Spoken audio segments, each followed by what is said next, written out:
It's great to be with you this morning. Real privilege to worship with you. It's good to see Joe and Johnny. It really is. It's fantastic what they've done. It really is. It's great. I had a good look around the church earlier, and it's great. And I was trying to work out how long I worked with Johnny. I couldn't remember, and we kind of were chatting, and it was probably about 18 months. We did all kinds of stuff together. You know what Johnny's like. He was out doing his evangelism and stuff like that. I was in the schools a lot, and I just thought I'd show you one of my tricks that I used to do, just to kind of appease me a little bit. So we've got, just to kind of break the ice, so we've got nothing in the bag. We know there's no thing as magic, we realise that. So they're all tricks that can easily be explained afterwards. If you don't understand it, I can tell you how they're done later. So we've got nothing in the bag. In order to help me with this trick, you've got to say, it's not a magic word really, it's just a trick, remember. Piff, paff, puff. So you've got to say that after three. Can you say that nice and loud after three? 1, 2, 3. Piff, paff. Now look at that is amazing. I don't know how you did that. We're going to put this over here so you can see that I'm not cheating. There's nothing in the bag again. Now, I want you to say, I'm going to click my fingers this time, say the magic word again after 3, nice and loud, 1, 2, 3. Look at it, I don't know how you're doing this is just absolutely amazing. There's nothing in there, but we've got another one there as well. Okay, let's try it one last time. This comes in really handy for Valentine's Day, for my wife, I tell you. It's brilliant when you forget the flowers. Click the fingers, everybody, last time, nice and loud after 3, 1, 2, 3. Look at this. You see, we used to do lots of schools. Johnny used to go into the high schools. I went into the primary schools, and I was involved with about 40 schools, and used to be the chaplain to Wakefield Trinity, first team players there as well. Look at that. Isn't that a round of applause, please? Now, got another one, just real quick. I've brought with me a Bible. This is really, really old. Now, it's a really, really old Bible. You can just see that it's falling apart like this. And it's well read. In the Bible, there is a verse, John chapter 3, verse 16. And it says this, God loved the... What's wrong? Sorry? It's on fire? No, I know it is on fire. It is on fire with God's love. It's amazing. John 3, verse 16 says this, God loved the world so much that he gave his one... It's on fire with God's love. I want to speak to you this moment, if you can put the slide up for me, please, on this theme of chiasm. Well, what's a chiasm? I'm going to explain that a little bit later on. I'm going to see how God reverses things, how God changes things, how he turns things completely around. I believe this morning, as I was praying, there are chiasm moments this week that are going to happen for individuals this week. I was praying about it. I don't just bring any old message, but I really felt that there are specific chiasm moments that you're waiting for, that God is going to turn things, reverse things around for you in your life, that A, B, B, A, it's going to just change like that. All of a sudden, it's no sooner said than done. God said, let there be light, and there was light. It was no sooner said than done. God can turn it around completely. Your situation, my situation. I'm going to tell you 2 stories. I'm going to come down here a bit because I feel a bit high up there. I want to tell you 2 personal stories that have happened to me and my family. If you can put that next slide up for me, that'd be great. Here's my family. My wife Alison, my 2 little girls Emily and Lucy, and obviously there I am at the back. But I want to tell you 2 personal stories that have happened to me where I've seen God come through absolutely dramatically for me. And God's turned things around. There have been chiasm moments. There's been many, and I don't want to go into big detail because it gets a bit boring when you go into all the kind of, it was raining and all of that. I want to tell you 2 specific moments. Here's the first moment. If you can put that next slide up, please. On the day of our wedding, when I got married to Alison, I got this CD called Beautiful or What by Adrian Snell. I thought, interesting CD, didn't think anything else of it, just put it to the side. Now Alison, my wife, bought it because she thought it looked like a wedding dress, this thing that this girl was wearing, and also Beautiful or What. Obviously I was marrying my wife, who I thought was beautiful. Didn't think anything else of it. It's done by a guy called Adrian Snell, who's a Christian musician. 2 years, moving on 2 years later, Alison's pregnant with our first daughter, Emily. There's a few complications going off, and she had to, cut a long story short, had to be induced, Alison, otherwise Emily would have died in the womb. But prior to that, 2 weeks before all of these complications happened, Alison said to me, put that CD on that I bought you. Remember, 2 years earlier, on the day of our wedding, Alison bought me this CD. We played it and we were moved by we began to cry by some of the songs that were on there. We opened it up and read the story. We worked out that actually it was a musical by Adrian Snell, and this girl on the front wasn't wearing a wedding dress at all. In fact, it was a white dress, and she was putting her hopes in this rag doll. And the story goes, it's a story about this girl, she grows up, that she's born with a disability, a mental handicap. She's labelled from birth, the story says, and along with other so-called minority groups, she is labelled from birth. She makes a coffee, she spills it. She carries a tray, she drops it. She puts the sugar in the coffee, it goes everywhere. And everybody puts her down in society, but God says you're beautiful or what?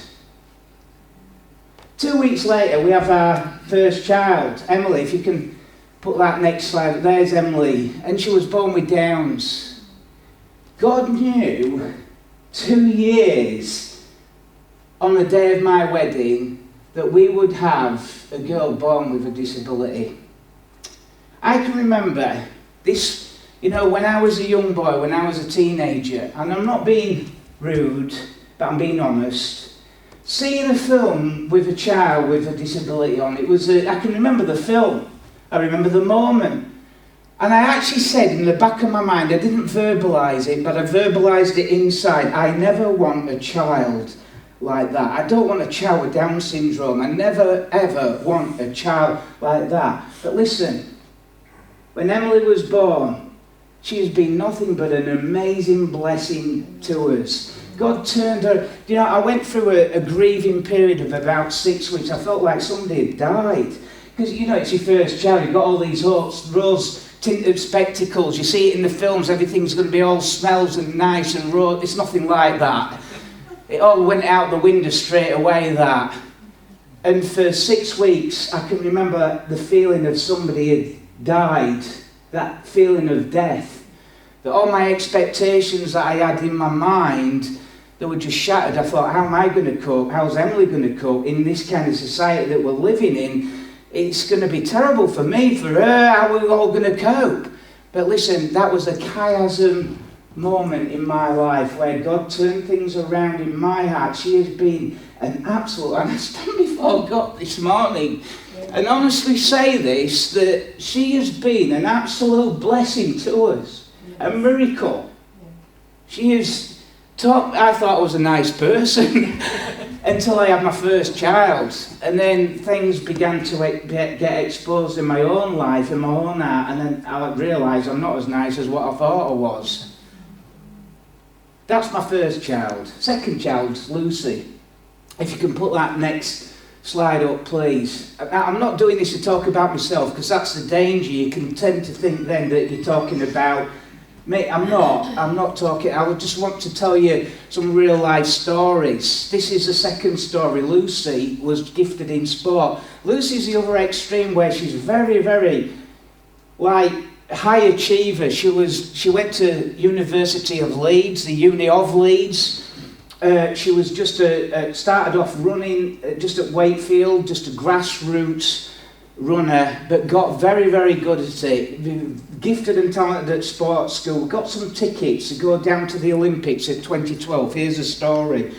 So we go down, we get the tickets, we're all excited because we're going to go see the Olympics. We're going to see, it was Oscar Pistorius, because it was the Disability Olympics, if you remember, before it all came out about what happened to him. We went to Hyde Park, and there was an Adidas exhibition centre there, and we're wandering around looking at all the Adidas stuff. Lucy gets on the podium number 1, and lifts up the GB flag behind her. I couldn't look. I said, Alison, something inside of me went, oh. I couldn't explain it, but I just knew that moment would happen in my daughter's life. It was just I said to Alison, you're going to have to take a picture of that moment. I couldn't look at that moment as she lifted up the GB flag behind her and she stood on podium 1. It was like, oh, something inside of me. I knew that was going to come out. It was like a kind of a birthing. It was quite, I don't look for these things, but that's what happened. Alison took a photograph. That's the photograph of her standing on that podium. Move on, if you could put that next slide up. She got then to be very, very good, becoming Yorkshire champion at 1500 metres, double Yorkshire champion the year after at 8 and 1500 metres. She was the best in Yorkshire, and now is training with likes of people that are in the Olympics, Alex Bell. But here's what happened. Whenever you get, because this was a promise from God, whenever you get a promise from God, and I was thinking about this driving up this morning, it'll always hit reverse. Every single time. If it is a genuine promise from God, you'll have to die to it. Because it were never yours, it were God's. And he'll have to resurrect it, because you've got to take your hands completely off it. Because I'm thinking she's going to run for Great Britain. It's me. I'm taking her here. I'm taking her there. We're doing all of this right stuff. It's me helping her get there.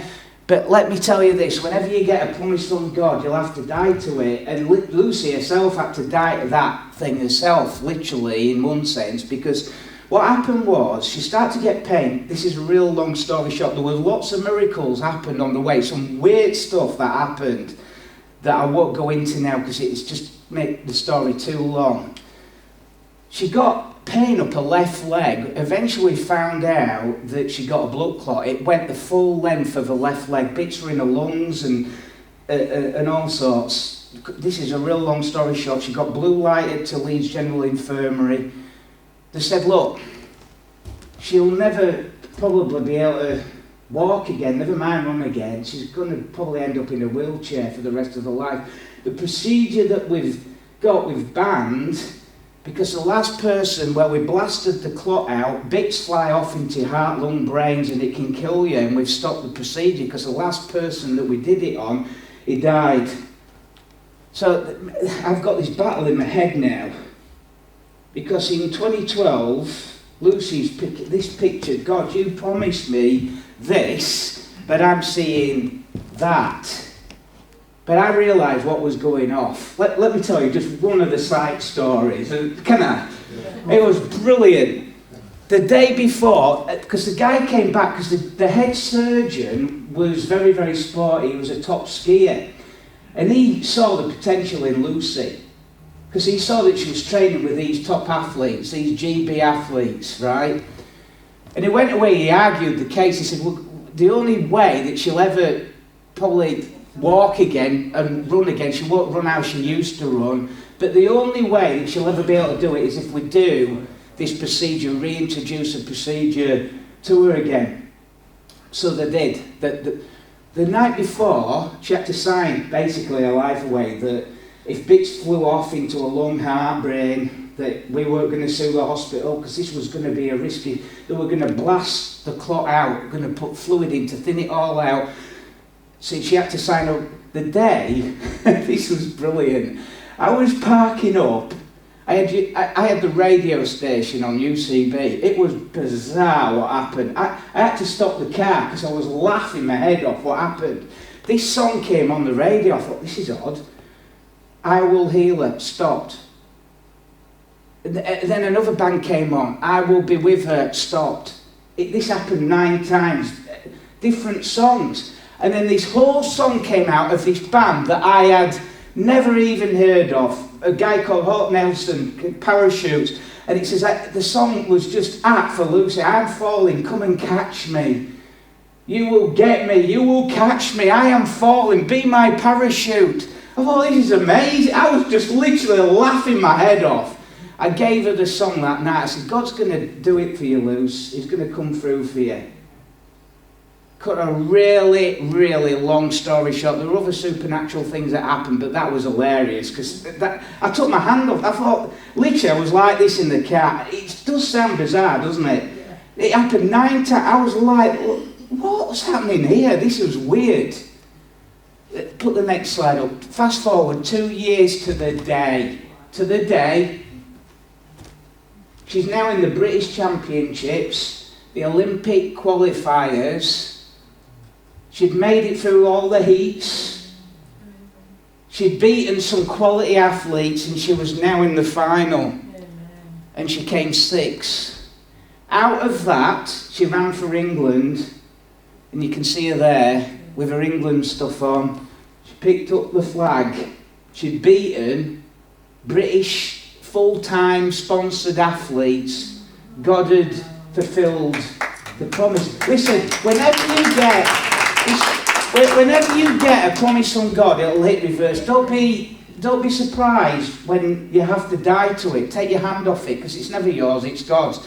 And he has to resurrect it. You have to completely die to that thing. Abraham and Sarah promised a child, but they're past childbearing age. Joseph is promised to be ruler and leader. His brothers bow down to him. Next news is it's reversed. He's in the pit. He's in the prison.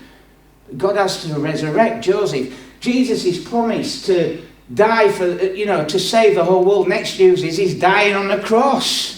God has to resurrect it. If you get a promise from God, there are chiasm moments this week that are going to happen in your life. It happened to me where literally I was sectioned 3 years ago. I knew that I should have left New Life Christian Centre where I worked. I was there for 25 years and everything, I refused to go, basically. And God had told me a year before, you've got to leave. And I didn't. Everything was safe, everything was secure, I had an income coming in. I knew everybody, my friends, my family were there. And I said, no, God, I'm staying here. I'm safe. And I got to a point, literally, for 2 months, I did not sleep 1 wink. And I went high as a kite, and I had a mental breakdown, and I had to be sectioned.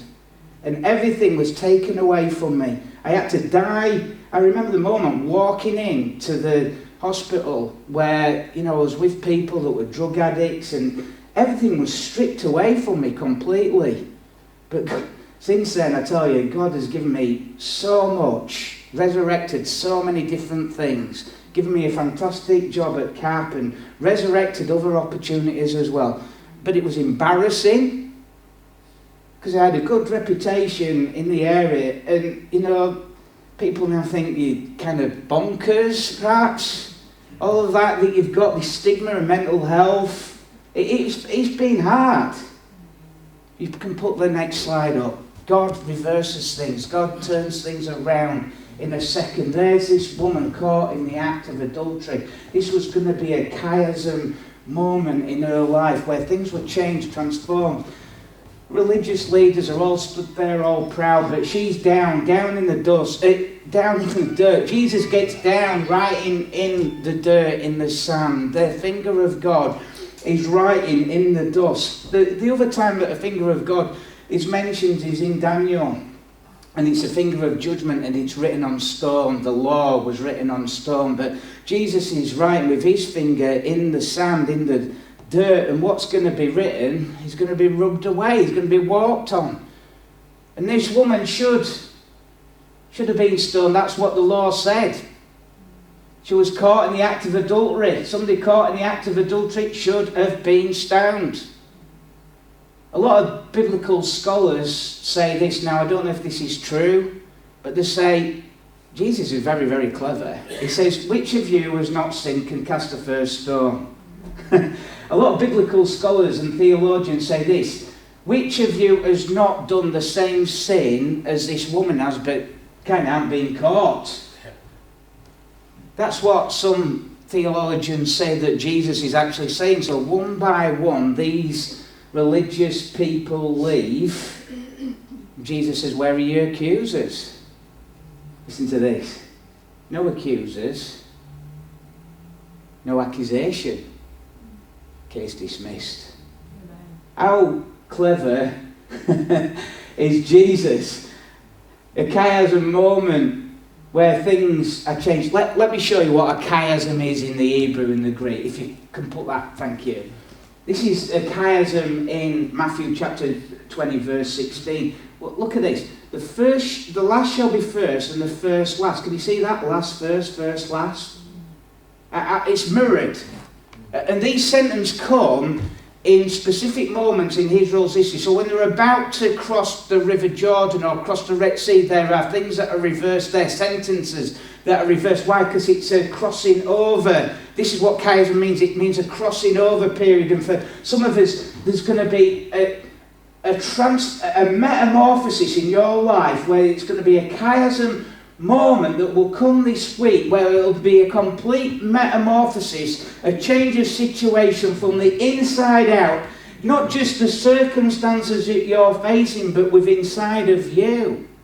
Here's another one. The Sabbath was made for man, not man made for the Sabbath. Sabbath, man, man, Sabbath. Can you see it? These things happen, and in the Hebrew they happen a lot. So that's a chiasm.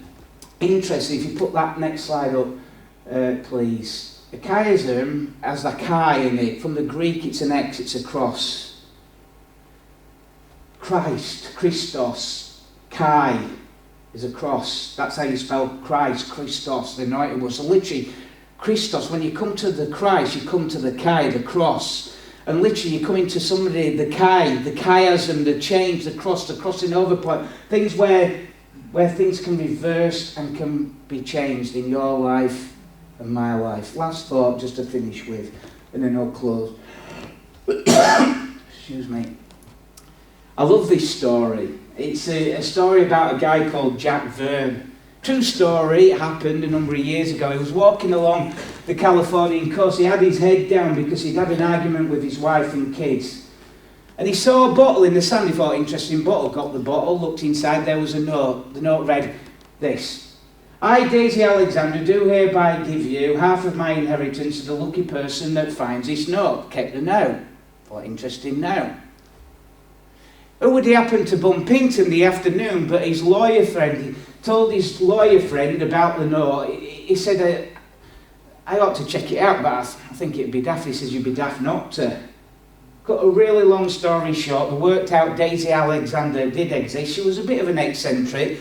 She was the heiress to the Sower Singing Factory, and one day had written this note, put the note inside, lived in London, put the note inside of the bottle, went to the River Thames, threw it in the River Thames, went from the River Thames to the North Sea to the Bering Sea, all the way to the Californian coast. A mathematician, it went to the high courts in America, and a mathematician was there, and he said, bearing in mind it wasn't hit by a boat or eaten by a whale or a shark, it will probably take about 8 years to get there. It was wrong, it took 11. But he checked it out. And Jack Verne became an inheritor of $12 million. A chiasm moment, a change in circumstances. Lord, I just pray for every single person here that you will do that, Lord, that chiasm moment, that suddenly moment. You said, let there be light, and there was light. Light came out of darkness, and it was no sooner said than done. Lord, speak it, say it over our lives. Bring those promises that we've got, Lord, as individuals, as a church, as a family, into reality. And if we've got to die for at that stage where we're holding on to stuff, we're trying to make it happen ourselves, let us let go so that we can die to that, so you can resurrect it. Because it was never ours, it was yours. And we give it back to you, Lord. We give that promise back to you. Now we give it back, we give it back, we give it back to you. We take our hands off it, Lord. We give it back to you. We want you to resurrect it, bring life to it, Lord, we pray. And for those that are suffering financially, bring about that change, bring about that resurrection. Lord, let them hit something financially in their life where there's a metamorphosis, there's a change, there's a transformation in their circumstances and situations, and things are reversed and changed. In Jesus' name, amen. Amen. Amen. I'd love to talk to you afterwards. I'll stay by that table if you want to come and have a chat, and I can tell you a little bit more about another miracle happened to my own dad. I don't know if you heard about that, did you? That where he got necrotizing fasciitis and he nearly died, and that was a miracle what happened there. I'd love to stay and chat. Just to finish off, 30 seconds. CAP does help people and give them those chiasm moments like you heard with Sid's story. The thing about CAP is this. We use, like Johnny rightly said, the circumstances in people's lives as a catalyst, as a thing to, the hook, to lead them to Christ. We're unlike any other debt organisation where we take that person literally by the hand and lead them out, all the way out of debt, and we visit them every week and tell them all about Christ. That's the main thing. We want them to find Christ because he is the chiasm, he is the thing that can change them. If you can help us from as little, you don't have to, there's no pressure. I know what it's like when somebody comes. I remember it as a pastor. I thought they used to come, the missionaries with their maps, and they were boring. You know, and they'd come and ask for money. You think, here we go again, here's another person asking for money.